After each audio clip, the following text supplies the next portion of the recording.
বিএনপির ভারপ্রাপ্ত সভাপতি জনাব ওবায়দুর রহমান শাহীন, বিএনপির মহাসচিব জনাব কাদের গনি চৌধুরী, বিইউদের সভাপতি জনাব মোহাম্মদ শহীদুল ইসলাম, সাধারণ সম্পাদক জনাব খুরশিদ আলম সহ বিআরইউ এবং সাংবাদিক ইউনিয়নের নেতৃবৃন্দ, আপনারা জানেন যে একটা কালো স্বৈরাচারকে এই জাতি ছাত্র জনতার গণ অভ্যুত্থানের স্বৈরাচার উৎখাত হয়েছে, কিন্তু এখনো কিন্তু লড়াই রয়ে গেছে। 36 জুলাই কিন্তু শেষ হয়ে যায়নি, এখনো সীমান্তে রক্ত চলছে, এখনো অন্তর্ঘাত চলছে, এখনো এই বিপ্লবকে নস্যাৎ করার জন্য ষড়যন্ত্র হচ্ছে দেশের বাইরে। আপনারা জানেন এর মধ্যে অনেকগুলি ঘটনা ঘটেছে, এখনো কিন্তু অস্থিরতা তৈরির জন্য ষড়যন্ত্র চলছে, চক্রান্ত চলছে। আমার দেশের সম্পাদক মজলুম সম্পাদক দীর্ঘকাল কারাবরণ করেছেন, রক্তাক্ত হয়েছেন, মারপিটে রক্তাক্ত করা হয়েছে তাকে। এত দীর্ঘ সময় কোনো সাংবাদিক, কোনো সম্পাদক এই দেশের ইতিহাসে কারাবরণ করেন না।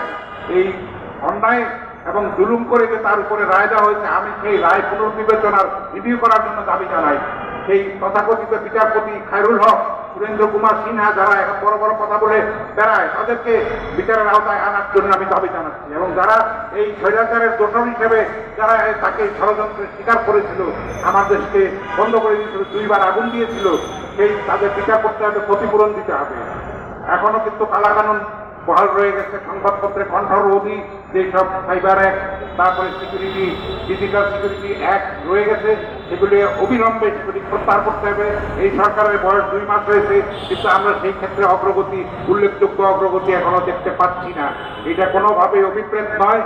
এই আমরা কিন্তু মাহমুদুর রহমানের আজকে জামিন হয়েছে, কিন্তু তার মামলা কিন্তু প্রত্যাহার করা হয়নি। এটা আমরা অবিলম্বে প্রত্যাহার দাবি করছি এবং বিচারের দাবি করছি। তাকে যারা অন্যায়ভাবে শাস্তি দিয়েছে এবং মিথ্যা মামলা, হয়রানিমূলক মামলা দিয়েছে এবং বন্ধ মিডিয়া এখনো রয়ে গেছে, সেগুলিকে অবিলম্বে খুলে দিতে হবে। সংবাদপত্রের স্বাধীনতা নিশ্চিত করতে হবে। এই সরকারের টিকে থাকার এবং ছাত্র জনতার যে মহান গণ অভ্যুত্থান, সেটাকে ধরে রাখার জন্য, সেটাকে সংহত করার জন্য, সামনে এগিয়ে নিয়ে যাওয়ার জন্য একটা নির্বাচিত তত্ত্বাবধায়ক সরকারের যেই অধীনে একটা গ্রহণযোগ্য, সম্মানজনক, সুষ্ঠু, অবাধ নির্বাচনের মাধ্যমে একটা রাজনৈতিক সরকার আসবে।